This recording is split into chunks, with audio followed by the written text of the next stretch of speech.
Hello guys, how are you all doing today? Today I'm going to be sharing with you a request from a subscriber, Pope Pius, if I'm mentioning the name right. Sorry about that. Okay, so we're going to start soaping. This is your soap safety equipment. Your mask, your goggles, and of course, your gloves. So you make sure you sanitize your workplace, everything clean, then you start soaping. Okay, so we're going to do a washing bar soap. Yes, that's what Pope requested. This is going to be a simple bar soap that we are going to make. So we are going to use coconut oil, just coconut oil with our lye solution. Okay, so we will use this soap. We are going to use coconut oil, virgin coconut oil, or any coconut oil of your choice. You can use palm kernel oil, you can use palm oil, the red one, to also do your washing soap. So this is just a simple soap, like I said. So I just grab my hand blender.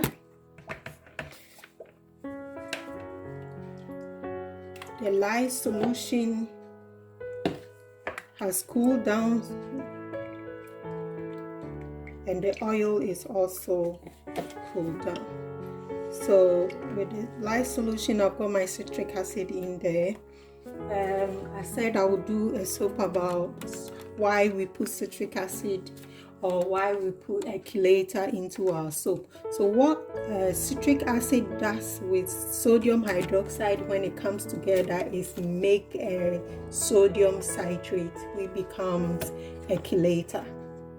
So a chelator, I think I'll use it to explain since this is a short video.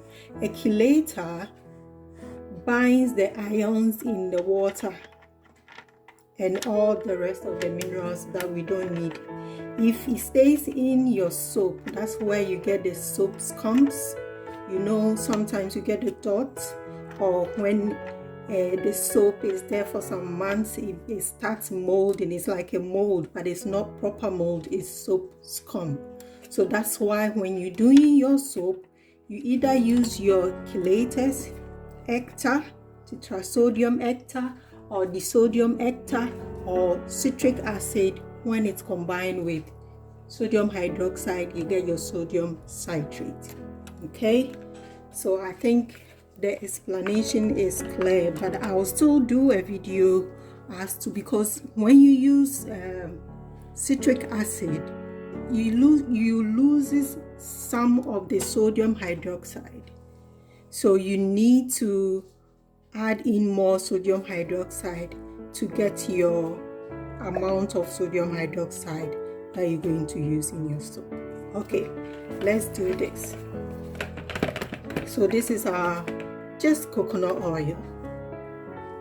So I'm going to pour in my lye solution gently. So this soap, you don't need to do any super fatting. You don't need any oil for moisturizing as you are doing a face or body bar soap. So it's just raw. You can add your fragrance oil. I'm not going to use essential oils because there's no need. It's waste of money. You just use fragrance oil if you like. I'm going to use fragrance oil. I'm going to use cotton fresh fragrance oil for this washing bar soap.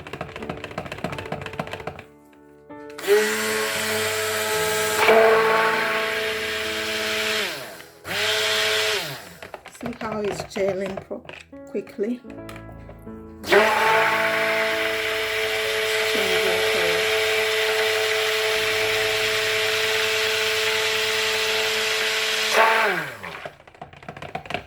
Okay, we've got a light tray, so I'm going to pour in my cotton fresh fragrance oil, just a little bit, 10 grams.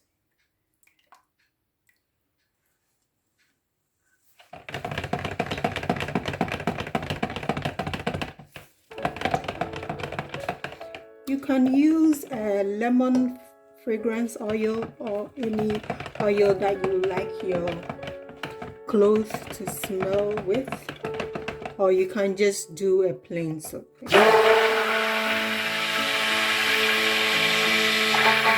can also color your soap if you want, any color of your choice, but at this moment I'm just going to do a plain soap. I'm not going to use any color in it.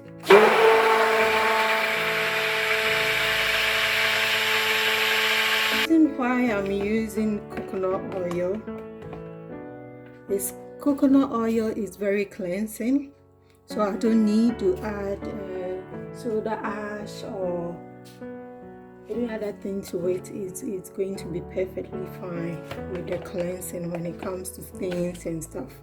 So coconut oil is very, very cleansing, so that's why I'm using it. Same as palm kernel oil, and this coconut oil is going to make it hard. We're going to get a really, really hard soap.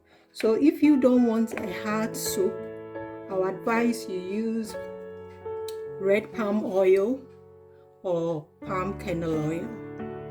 But the red palm oil, you will get a not too hard soap. You will get a creamy, you get a lather, everything. But when it comes to coconut oil, if you want a hard washing bar soap, you use coconut oil, or you blend coconut oil with any of the other oils.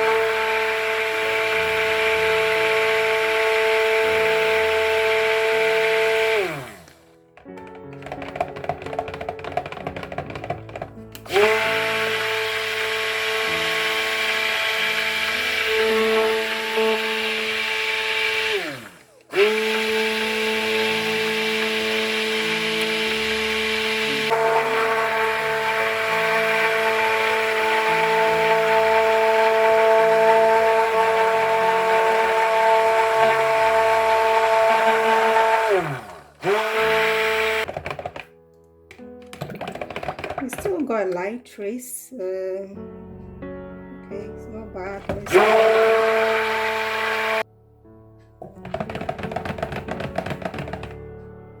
Okay, I don't want it to be very, very thick.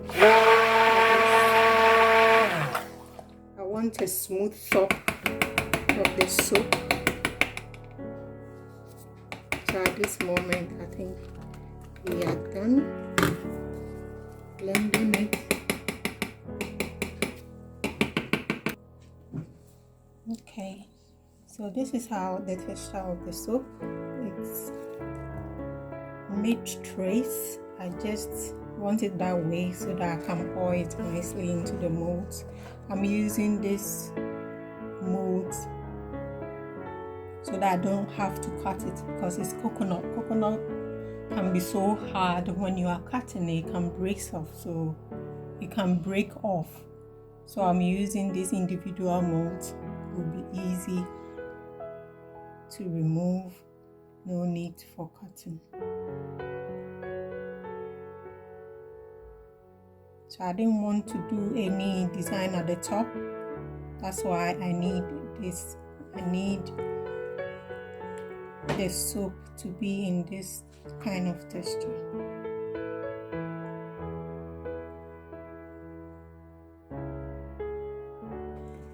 Let's small it. Okay, I use this.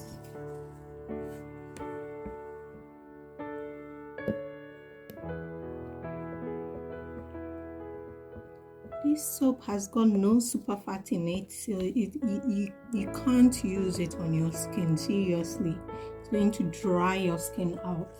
is super cleansing. You don't want to put it on your skin. This is just a washing laundry soap.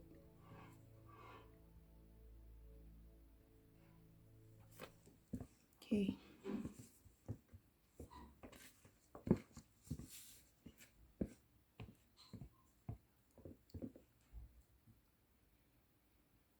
So yeah, our soap looks nice and clean.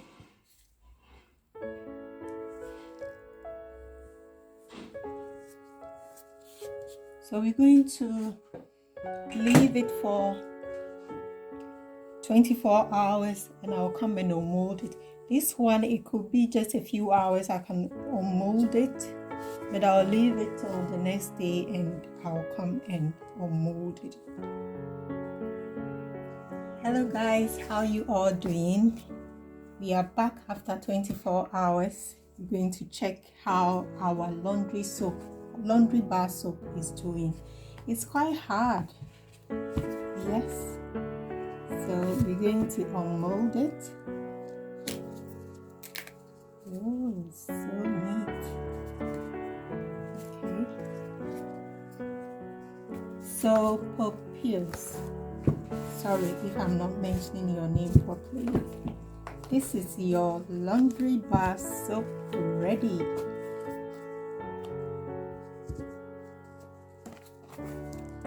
It smells so nice.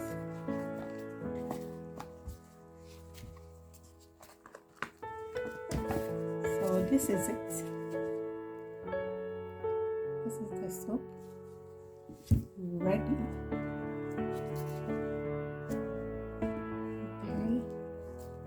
So in my next video about laundry soap, I'm going to use this to make a laundry powder soap that you can use in your washing machine.